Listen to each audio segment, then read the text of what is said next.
Back to school time means big changes for both kids and parents. We as parents want to help our kids minimize stress, but we also want them to be motivated to learn and to be active outside of classroom. So we turn to an expert for advice on how to best support kids through the transition back to school. So how do we best prepare our children for re-entry into school? Good question. Yeah. Very appropriate. I first want to give a little bit of my philosophy, the way I experience and observe parenting to be from an ideal place. And that is, we want to come to our parents from a place of friendship, support, guidance, mentoring, rather than a punitive, authoritarian manual. Yeah. Which I think many parents, I believe, feel disempowered enough that they tend to relate to the child from a top down. Yes. And as long as the children are very young, the top down is okay. They'll buckle under. Yeah. But there is kind of an imprint of those memories. Mm-hmm. And unfortunately, our children will turn teenagers. Yeah. And all these negative imprints are going to bubble up, or might, or that's the danger. You think there's like a reaction to the earlier restrictive parenting? Yes. And so the first thing I would want to tell parents is approach your parenting journey from a place of, I am not so much above my child, although I do know more, and I earn the money, and I understand things in a way that the child does not yet.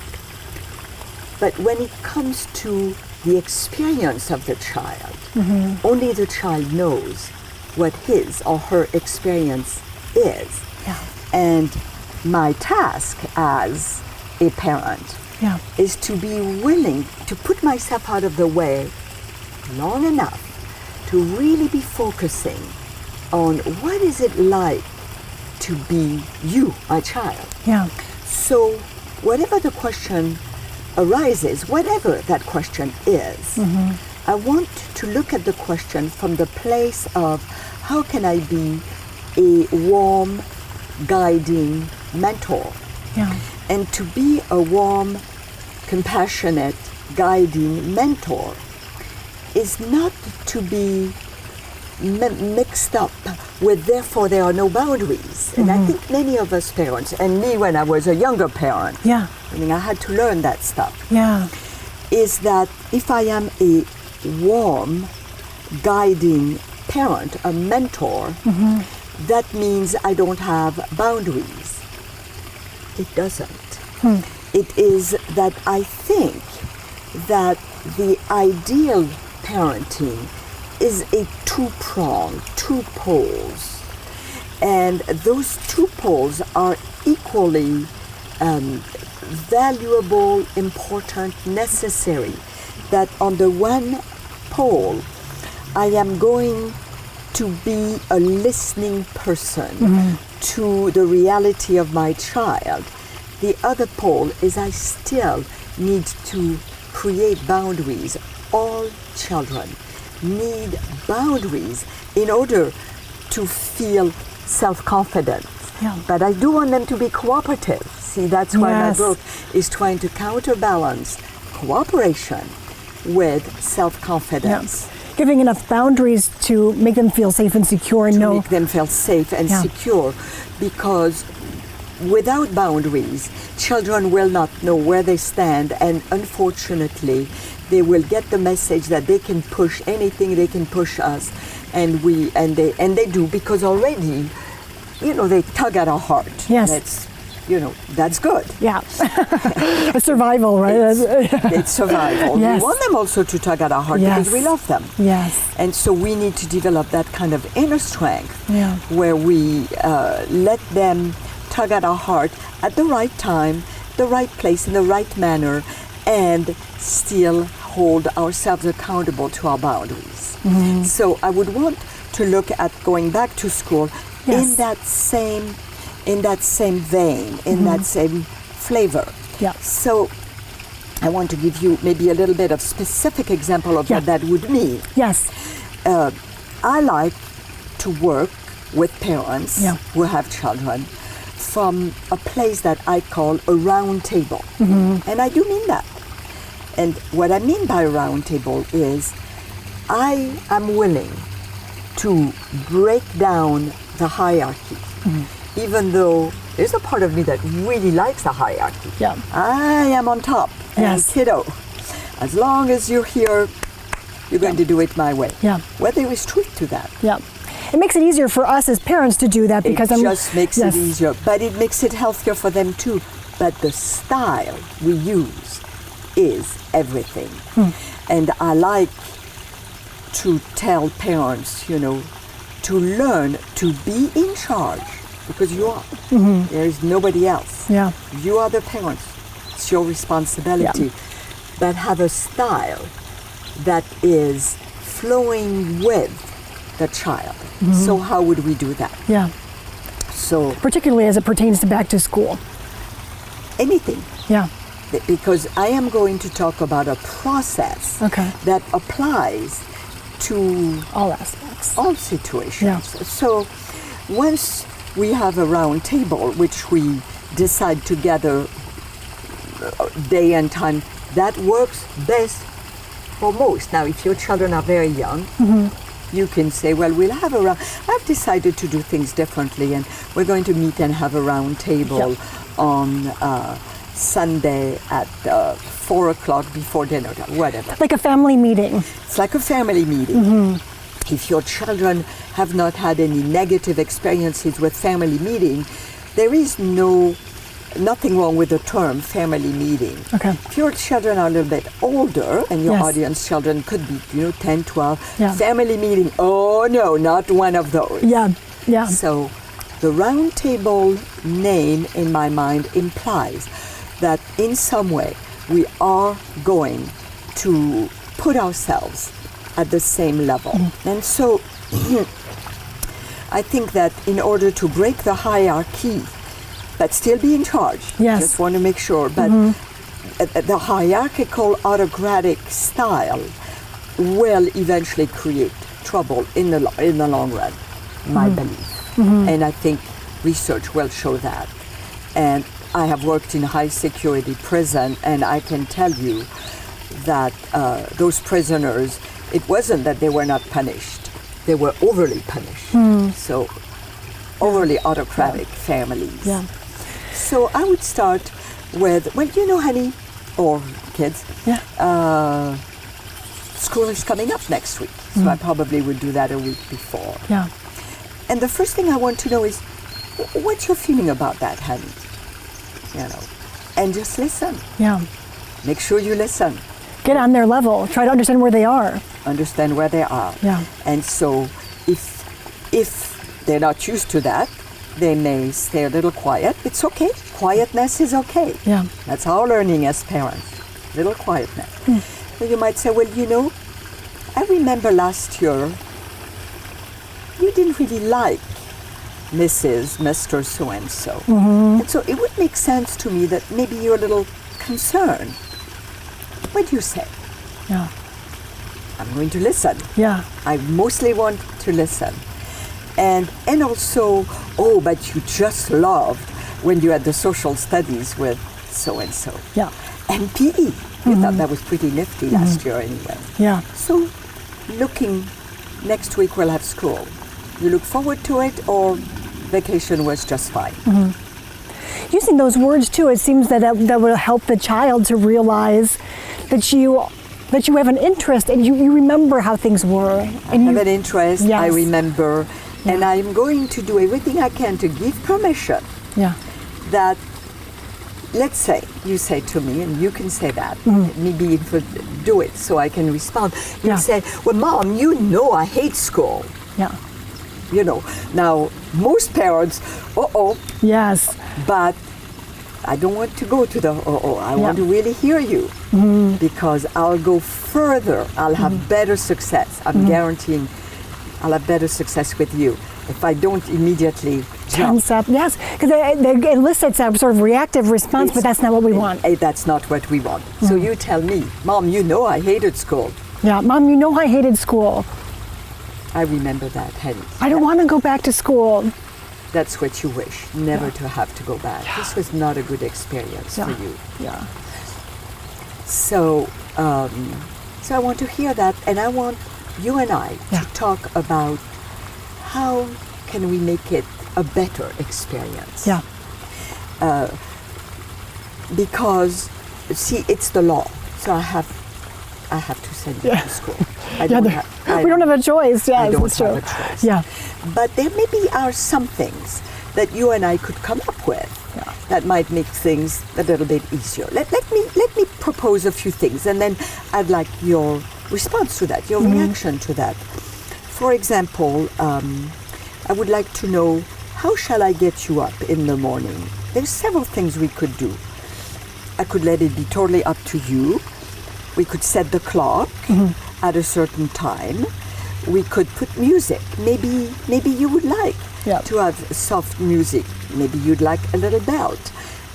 Maybe you just want me to come and give you just a very soft kiss and touch you and just whisper.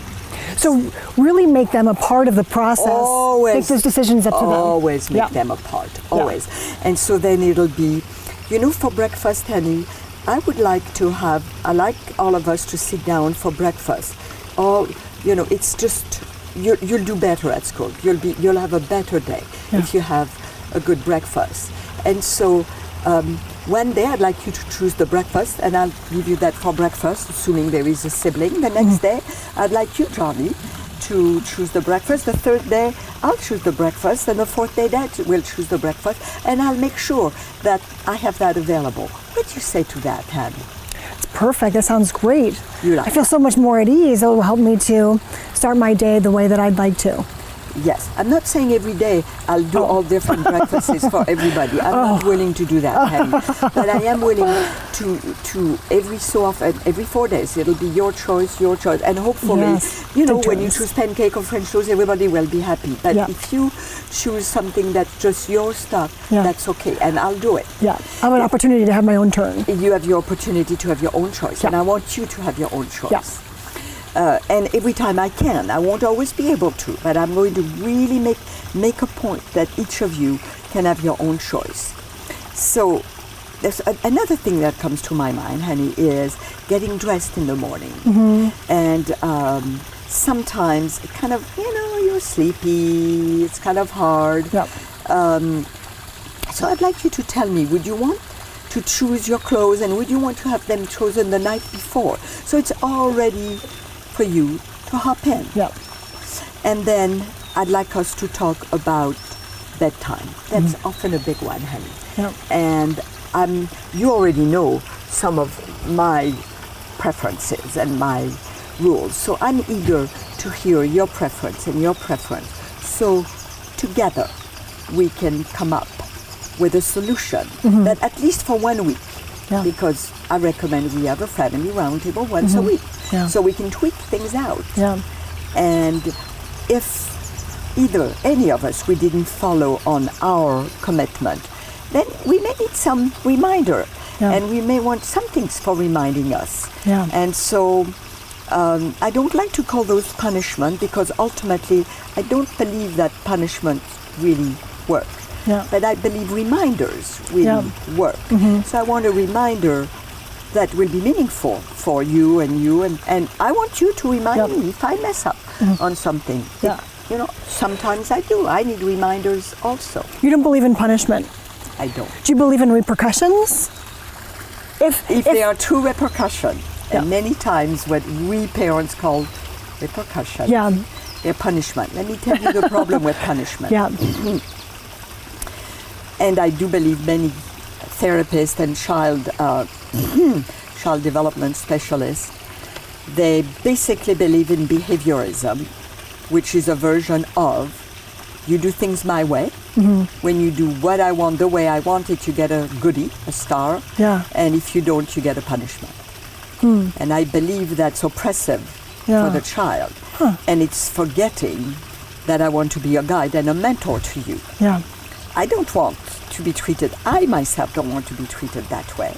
I want you, my partner, my boss, you and my children to believe I have goodwill. Yeah. So I want parents to believe their children have goodwill. Just start from there. Yeah. But they're new, they're young, they're impulsive, Yeah. because impulsivity is the hallmark of not being mature yet. Yeah. That's okay. And sometimes I'm impulsive. Yeah. And sometimes I, as the adult and the parent, I expect my child to have more self-control than I'm able to have myself. Yeah. That just doesn't feel right. Yeah. It seems like it's a tricky proposition, though, to set boundaries yet without punishment or repercussions. It's like the style of setting the boundaries. It's the style. Yeah. And so I recommend we choose boundaries together. Yeah. So I first give you a week to see whether there is even more boundary setting. Maybe you did brush your teeth every night, but maybe you didn't. Yeah. And that concerns me. Now, regarding teeth brushing, I do have some suggestions to parents. Always try to make it more fun Yeah. and more family-like and cooperative. So let's take brushing teeth. They never see you brush your teeth because they probably go to bed before you. That's true. And so it looks like that's something they have to do. Chore, yes. It's a chore. Yes. So now we're going to change that. So that's a proposal. That's a great idea. And so we're going to do it together. we are going to all do it together, and we're going to put music to it. What's the music? The dinosaur song or whatever. Yes. I'm thinking about my grandkids. My son's obsessed with dinosaurs right now, so Well, that's there is a completely dinosaur relevant. song because my grandkids are. That's A dinosaur that's of the toothbrush? dinosaur, and I think that's a great song for brushing our teeth. And we all do it together, and it's no longer the child because we're the child. Somehow we have to do this, and you don't. No. Yeah. So we may have to brush our teeth around the kitchen sink. It has to be big enough. Yeah. But we all and we sing and we march and Yes. we go. Yeah. And we'll see whether that'll work out better. Yeah, yeah. I love this establishment of it really helps to create a unity among the family members. That's the cooperation. Yes, as opposed to the pushing, pulling, and You see, you can get yes, pseudo cooperation through fear. yes, You punish with enough fear, yeah. you'll get Inmates. Yes, Hitler. yes, Probably all of Yes. us. Had we lived under Hitler, we would have buckled Yes. under. We probably would not have gone and get a Murdered. placard and Right. probably wouldn't have. Right. We learned Yes. to yes, because our life was at stake. Yes, be and oppressed. our children tend to learn to do that. And Yes. I say, let's try to develop cooperation, Yeah. genuine cooperation, because our best bet Yeah. for them obeying us Yeah. is they want to do it because they want to please us. Why? Because we're their hero. yeah, But if they fear us because we're going to punish, we're no longer their hero. yeah, But if we are willing to really hear what they're telling us Mm-hmm. and say, well, let's see how we could incorporate that. And let's see, there's got to be a solution there. And we give them the choice to give the first solution because they have ideas. Mm-hmm. Yeah. They have pretty good ideas. Yeah. Now, whatever solution you're willing to take, make sure it's something you're willing to take. For Yeah. example, I tell parents, try as much as you can, try to give them choices. Now, there is some stuff, no choice. Yeah. Going to school, no choice. Yeah. Brushing your teeth, no choice. But going to bed between 8 and 8:30, if you know your boundary is 8:30, you will say, well, you know, what would you prefer, 8, 8:15, or 8:30? Guess what they'll choose. yeah. 8:30. So long as it's okay in your boundaries. Right. See, they won't think that way. You Right, do they're because not- you're the adult. Because what about 10 o'clock? What about 11 o'clock? They're not going to go there. They'll just say, Well, Yes. that was not one of the choice. Yes. But because you want to walk the extra mile, says I'm comfortable with 10 o'clock. So always speaking for myself on weeknights. That feels unwise to me because I want you to be prepared the next morning to be really pay attention. yeah, But on Friday night and Saturday night, I'd be willing to go away, all the way till 9 o'clock. Yeah. What do you say to that? Yes. Using that language, it helps. They're your collaborator. It's a collaborative parenting. Yeah. It seems like these really sow the seeds for really long-lasting, wonderful relationships that extend into adulthood. Where that's why I'm telling you my responses are a little bit different, and they're not so much specific to that event, although going back to school is a terrific event. Yeah. But it's how we approach going about it. And I really want to, as a parent now, put on my listening hat. Because if we observe in families, if we had cameras, probably many parents did more of the teaching and talking and imposing and all that. Yeah. And we want to bring a balance to that, but still have boundaries, because we're responsible for the boundaries. And to learn to say, well, honey, I am uncomfortable with that, and for now, I will say no to that. But this is what I would be willing to offer. And they may sulk, and you give them permission to sulk. Says, well, hon, makes sense to me. You don't really like my counter proposal and my proposal. You sleep on it, honey. Let's you sleep on it. I feel fine. But doing this is not okay for me. Yeah. You stick to your boundary. Yeah. And you give them permission to have a little negative reaction and let them know, well, you sleep on it. Honey. Yeah. You let yourself think. Leaving the door open or leaving a window open. Maybe you have to close a window, but there's room. There's like an energy flowing, so it's not want the blocked. energy to flow in a kind and loving way. But you need to have great clarity about your own boundaries, so you don't violate your own boundaries. And how do parents develop their boundaries? That's where you can consult with professional, read. There is a lot of good reading out there, and then you decide, well, after what I have read, I am comfortable with little Johnny going to bed by 8:30. So this will be my boundary for now until in some way I read something different, or it's clear that he's doing really well at school. I really have no problem, and maybe he needs less sleep than another child. We've had different children, and their sleeping needs were very different.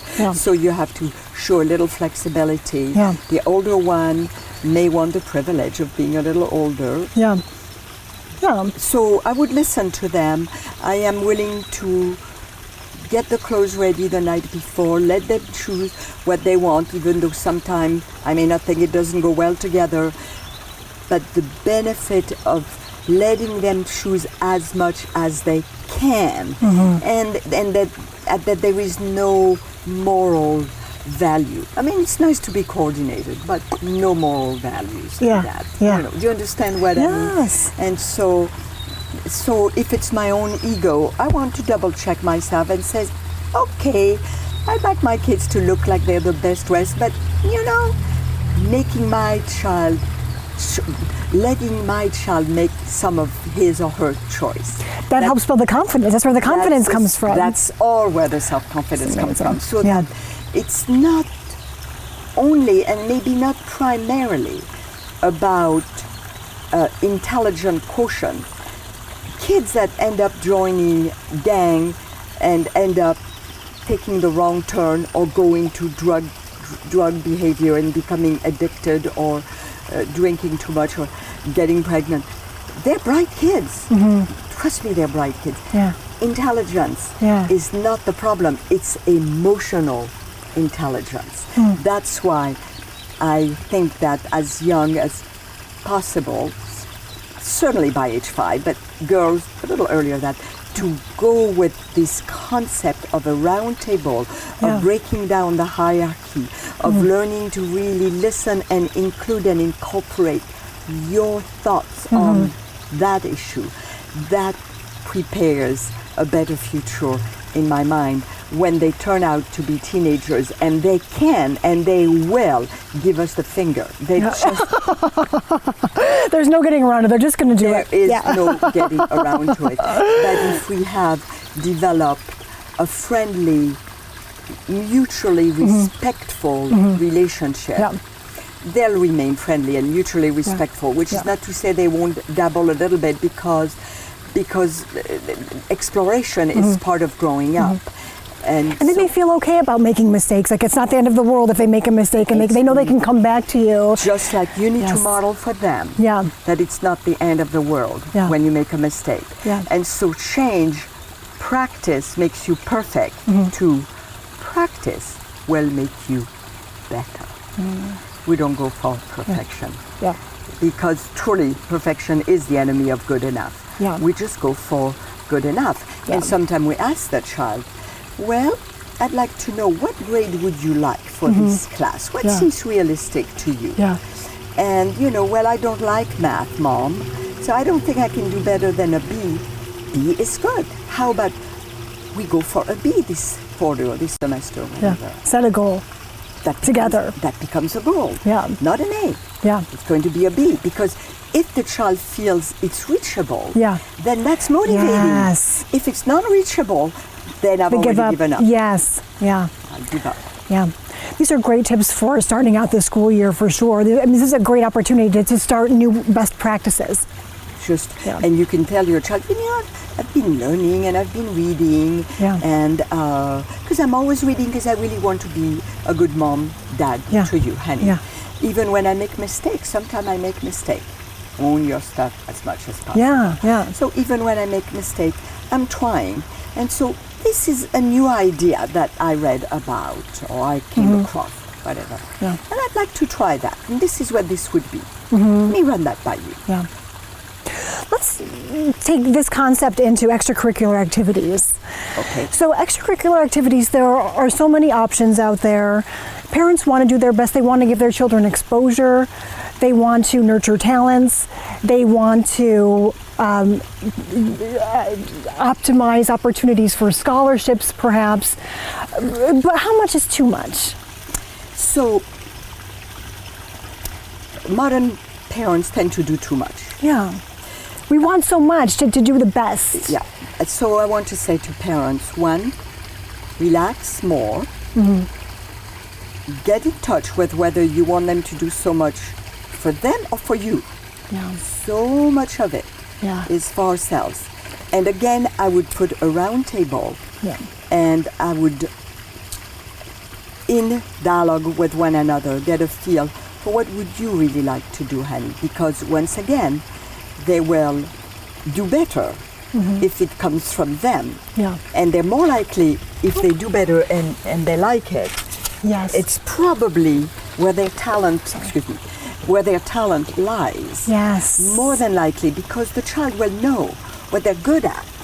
And they may, like one of my grandchild was into swimming team, and he was doing okay, but he's tiny, and he's now into gymnastics. I am guessing this is going to be a better choice for him. I can't imagine.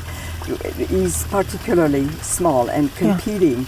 I mean, no matter your breaststroke, but gymnastics. You can really, when you're lighter and you're more supple, and so I want to really listen to what you want to do, and I think it is supremely important for parents to really believe, for a child, there is no such a thing as idle time. Idle time is time for thinking, reflecting, creativity, asking themselves questions. Children nowadays barely have time to let their own imagination flourish. You want imagination time, because all the research shows that is essential for the child's well-being and development. To understand what they like as opposed to what you want them to do. To understand what they like. And don't be afraid. You do hear about success stories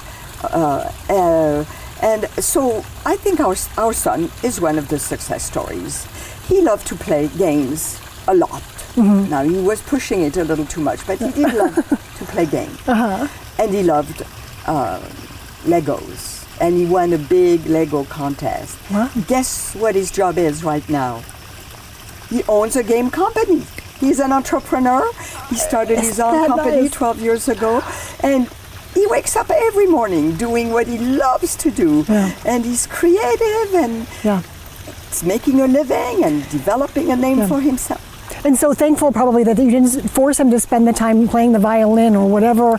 Oh, I did. Oh, you did. So you did do it. You did. I did. Did he want to do it or did he not want to do it? Well, he was piano was, but violin would be the same. He did like My son piano. plays violin and he doesn't like it, so this is very meaningful to me now. Okay. Well, my grandson, who was playing the violin because his dad insisted, is now playing the trombone, I think. So it still is music, because I do like music education for children. Yeah. It's disciplined. Yes. It's playing as a team. Yeah. It's learning math. I mean, there is a lot of positivity. Yeah. But let's see if we could find an instrument. It's like here he's in the marching band. Yeah. He likes that better than the violin. So offer the choice. What instrument appeals to you, but you must, but it's my interest for you to take a violin. I think it's the best thing. I would for like you to take some music, Yes. and there are many choices. Yeah. And so we try to compromise. Yeah. So, and make sure the child has some time that we may want to call as idle. But what if the child wants to read? Like I had lots of reading time. Yeah. I read ferociously. Of course, I was in France where we did not have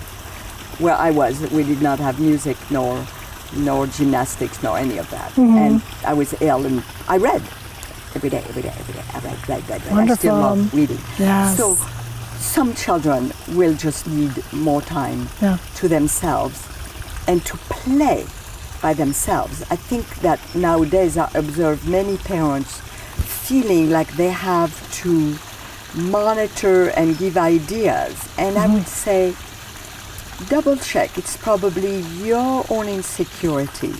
Let the children, like I was an only child, so I had to be creative. And I would put this. And I was the salesperson, but I also was the person coming to buy. And You played all the roles, and then you were the director and the writer. I played all the roles, and I can still do that.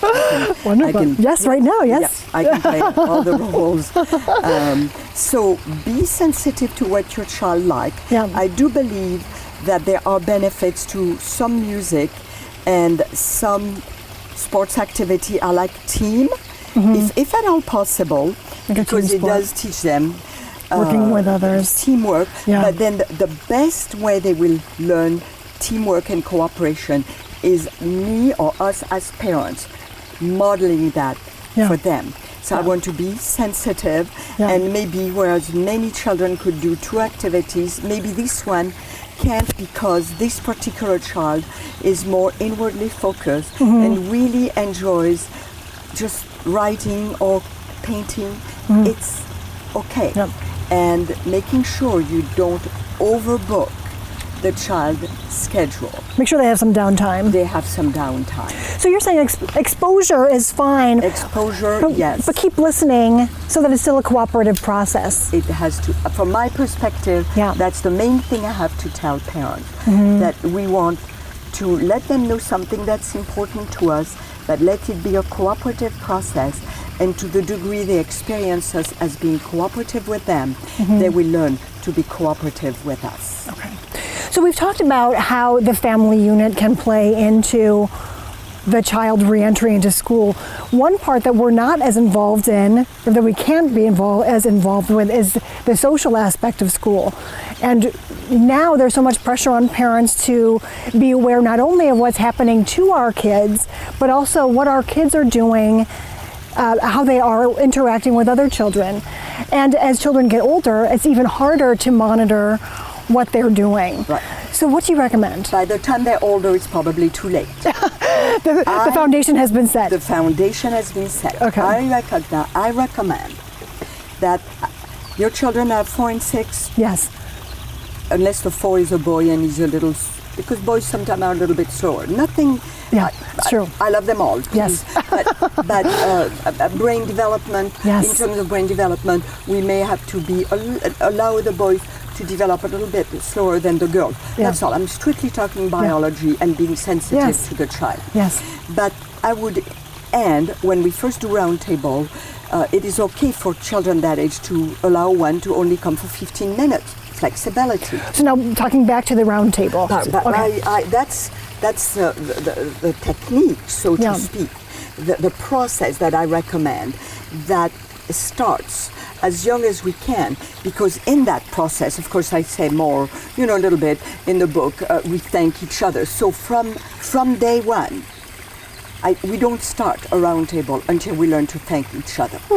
And so I want my children to be trained to, even if you're mad and your brother didn't let you play with that toy, but there are things during the week that your brother, sister, mom, dad, everybody thanks everybody. Yeah. Because we've got to develop a culture of gratitude and kindness. And appreciation for And appreciation. Yes. So we have that gratitude and appreciation. Second, when the child writes down, we as parents, we write down on the agenda, Johnny didn't brush his teeth, so we don't take care of it right there, mistake. Yeah. You just wait. If they don't brush their teeth for the next 5 days, nothing awful will happen. But when we're at the round table, we'll deal with it. Yeah. Because otherwise all you're doing is putting out the fire, and the kids are very good at, we'll start a new fire here. Oh, okay, fire down, we'll start a new fire here. No, we don't deal with the fires. We write them down on the agenda. And then, so maybe you're right, Mom did not iron my favorite dress. Mom didn't cook my favorite breakfast. Yeah, brought the kids to practice late. Yeah, brought me to practice late. Yeah. The child has the right to go and write that. Yeah. And my first journey is, honey, that really felt bad to you. Yeah. Empathy. Yeah, I'm sorry. Got to be. Yes. Before I'm sorry, I actually don't recommend I'm sorry. You start owning what you did. Okay. Meaning, tell me, we're going to compare. Okay. You are my child and I drove you late or whatever. I was so embarrassed when I got there late. Everybody else was started and then I had to join in and I couldn't figure out where I needed to begin. I was really angry with you. I'm so sorry, honey. Okay, cut. Now you do it again. Cut. I want you to feel it in your guts. Okay, yes. Okay, you took me to practice late the other day and it was really embarrassing when I had to go in and try to figure out what to do. It was hard for me and I was really angry with you. Honey, makes sense to me you were angry because you felt so embarrassed. You came late. Everybody looked at you. Yes, that's better. What's the difference? The energy is there. It's like, it's not just, all right, I'm putting a Band-Aid on it. There you go. Yes. The I am sorry is the Band-Aid. Yes. You need to learn to own it. So if you train your child that way from very young, can you see how they're more likely to train their siblings that way? Yeah. So, and then there are many teachable moments, but not as a teachy-preachy, not as a moralizing, but say to me, oh, we have a new kid at the school, or there is this kid and he has a limp. Yeah. Or he's different. You say it? You say it. Okay, so there's a kid, there's someone who's different, and I've never seen that before. He has a limp, and I'm not sure what it is or what's wrong. Do I say anything? What should I do? I don't know what to say to him. You're feeling kind of unsure. Yeah. Because he behaves in a way that's different. Yeah. And sometimes, if you're anything like me, when I see something different, I sort of want to put it down. Yeah. It's like, it's wrong. Yeah. But maybe what you and I want to think about, different doesn't necessarily mean wrong. Yeah. Maybe he's feeling lonely. Yeah.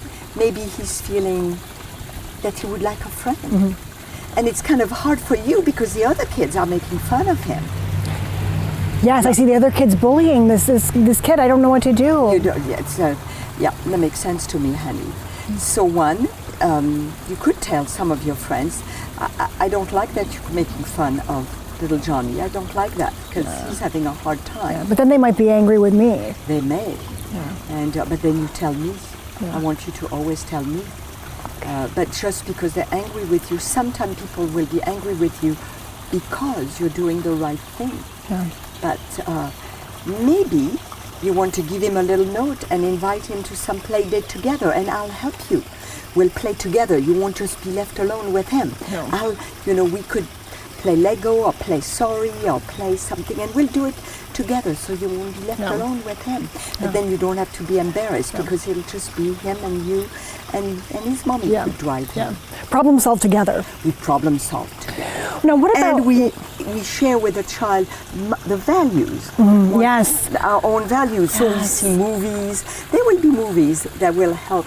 Say, what did you like in this movie? What did you not like? You start with a child. What did you guys like in this movie? What did you not like? And then after you've heard them, says, well, let me show you something I didn't like. I didn't like when the mouse and the elephant were making fun of the fox or whatever child story. But I really liked when the little mouse came and was really helping. So you share with the children because that will impact them. So we don't moralize. That's a great idea. There's media is such a big presence now with kids, and so instead of trying to fight against it, you find those examples where you can talk about what it means and share your values. That's a great opportunity. We just watched The Jungle Book, and I would always kind of look. Well, one thing I liked about Mowgli, it's that he was wanting to be a good wolf. He belonged to the pack, and he learned that it's together that we're stronger, just like as a family. Yes. And together we're going to find a better solution when we have a problem. Yeah. And boy, the tiger, he was mean, wasn't he? Yeah. And he was so mean that he hurt the daddy wolf and killed him. Yeah. That was wrong, wasn't it? Yeah. And so we had to make a decision, because he would have killed Mowgli, wouldn't he? It's really hard sometimes to make the right decision. Yeah. Talk it through, try to find out what their thought process is. Depending on their age. Yeah. If you have teenagers, you want to say, that's the whole story. Do we go to war? Do we go kill? Yeah. Is the killing the tiger was for a greater good, which was saving Mowgli, because the tiger would have killed Mowgli the way he killed Mowgli's dad. So, meaning we try to look at their level. Go look at the world through their eyes. Look through their eyes and see, is there a teachable moment where I can look at this situation so I don't become the moralizer? Yeah. Kids don't like moralizing in one ear, out the other. Yeah. But I can share my thinking in those situations, and that's what I would do with trying to help the teenagers not bully one another, and by practicing not bullying them, enforcing my view and my reality and my preference. Try not to force it, but if I have learned how to be their hero, which is to really listening, they will want to imitate me. I don't have to moralize them. They will want to emulate what I do and who I am, because we, the parents and the adult in their life, have become their hero. And it will work that way. If I moralize, they'll go the opposite direction. They're more likely to go the opposite direction. And so I want to give you a physical memory of what happens when we try to bully. I want you to make a fist as tight as you can. Okay. And I am going to try to bully my way. What's your reaction? Yeah, you pull towards you, so away from you. Yes. The opposite. Yeah. That's normal psychology. So that's what your children will do. Yeah. So when parents of teenagers try to pry open and they ask too many questions, guess what is the result they get? Yeah. Yes. They close in. They won't talk. Well, so this is a great segue into social media. What do you think about, say, parents have not had the roundtable discussions starting, and now we have tweens or teens, and they're just starting to get their own social media accounts, but we're going to start our roundtable discussions. How do you propose parents manage the social media, giving kids enough room to do what they're doing, but wanting to be aware of what's happening? So, I personally am not a great friend of social media, but I do know if I had teenagers, in my household these days, I would have to, the French expression, pour water in my wine. There's no way to get around it. There is no way to go around it. Yeah. So we have to have, as parents, the flexibility and the wisdom to know. And so I would have a round table for sure. Yeah. And my first journey is to really hear from you what you would like. Yeah. Okay. And so I am, and I don't interrupt you. Yeah. You know, I want to really understand your perspective. And in an ideal world, what would you like? Now, let's say that in your ideal world you never turn off the social media, and I'm uncomfortable with that. So now we can begin a negotiation a little bit. And I might say, I like what you're saying, honey. Start with that. Start positive. Yep. And I have some concern. Always try to balance things out. You're making a good case for social media. Yeah. And I like you to feel like you belong. Yeah. And I like you to feel connected with your friends. That feels good to me. Yeah. I also fear that social media is taking time from solid homework. And homework is important to me. And so this is what I would like to propose, counter-propose, because they've made the proposal and you usually write the proposal. I'll start there. Yeah. And so I myself, I'm not sure of the counter-proposal, but offhand, from the top of my head, I might say, you know, for 2 hours, which are homework time, I would like you to turn your phone over to me, or the iPad or whatever, unless they need it for their homework, for just 2 hours, while you really focus and concentrate. And then you can have it till bedtime, and you and I have agreed that bedtime is 9 o'clock or 9:30, at which point I would like.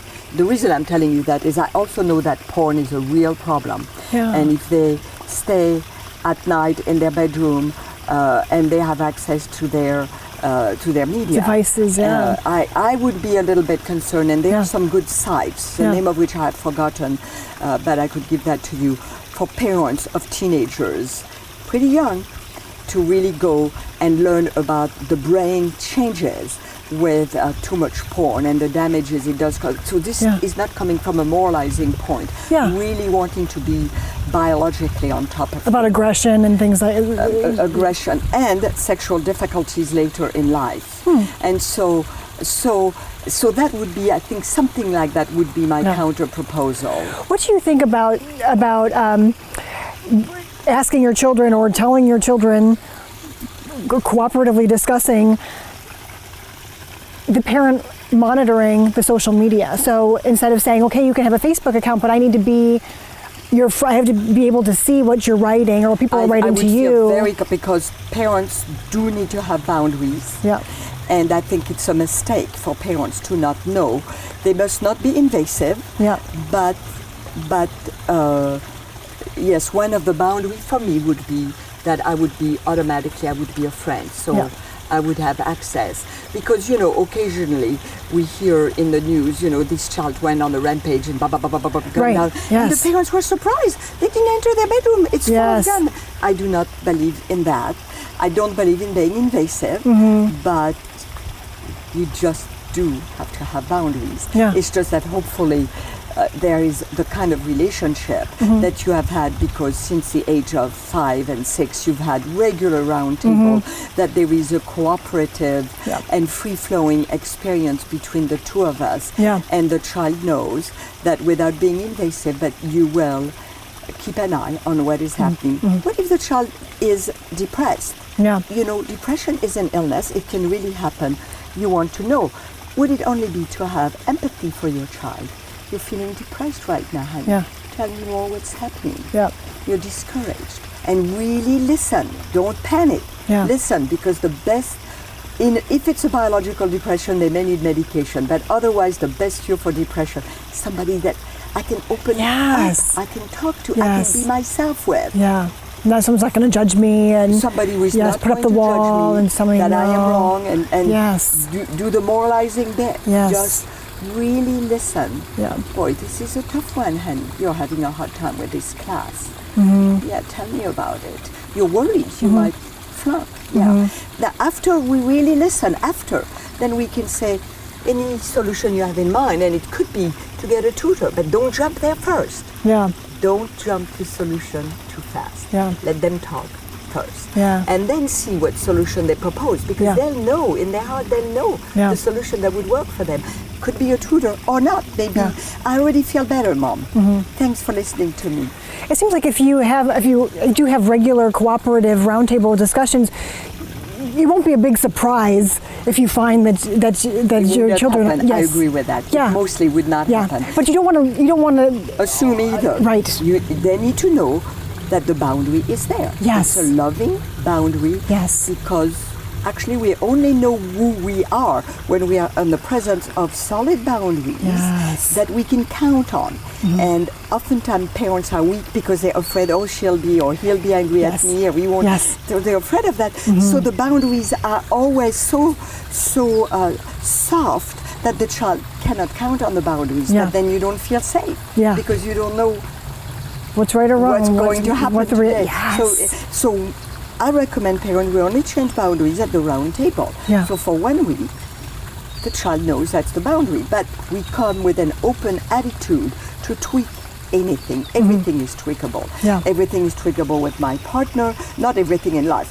My mortgage, non-tweakable. But when going to school, non-tweakable. Going to school is non-tweakable. Like I had one with my second son, and I recognized we had been overly rigid. And so he had, in the back of his first car that we bought for him, choice is the essence of life. But then he wanted the key to the car without having his driver's license. And fortunately, by that time, I had learned to not lose my temper at all and to say, well, sweetie, makes sense to me. You want to drive. It's a fun car. It was a Celica. It was a really fun car, and it is illegal for you to drive without a driver's license, so I will not give you the key. As soon as you get, oh, be that way. What? You think I can't handle? I am convinced you could drive, sweetie. But it's illegal, and I want to go to bed feeling that I did the right thing, and legal is the right thing for me at this point. That's what's the right thing for me. And so I was very kind, loving, but I never gave the key until, guess what? He got his driver's license. Then he could have the key. So that's the lesson for me, and this kid gave me plenty of lessons. But I did learn the lessons. There is nothing I tell parents, or I am telling you, that I did not learn to practice with my children, and still practice even though they're adult.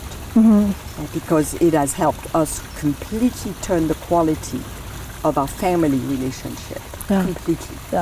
Going back to the very beginning when you said that it's important for everyone to thank each other and realize, appreciate everything that everyone has to offer. Always find at least one appreciation. Always at least one.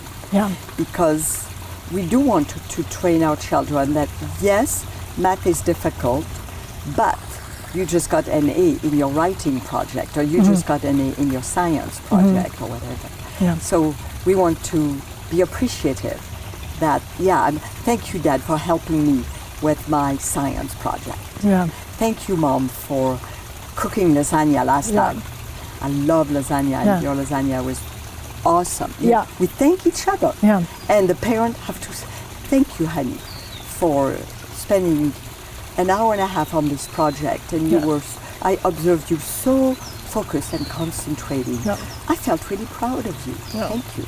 We've got to learn to do that. And I think for many parents, their parents never trained them to do that, but they're the adult. They have to learn now how to do that, because they can teach their child through modeling, not the teachy-preachy kind. It's the modeling.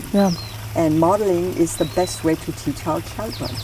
They learn because they'll imitate what we're doing. That's good. These are great tips for going back to school. Thank you, Francine Beauvoir. Thank you so much. My pleasure. Okay.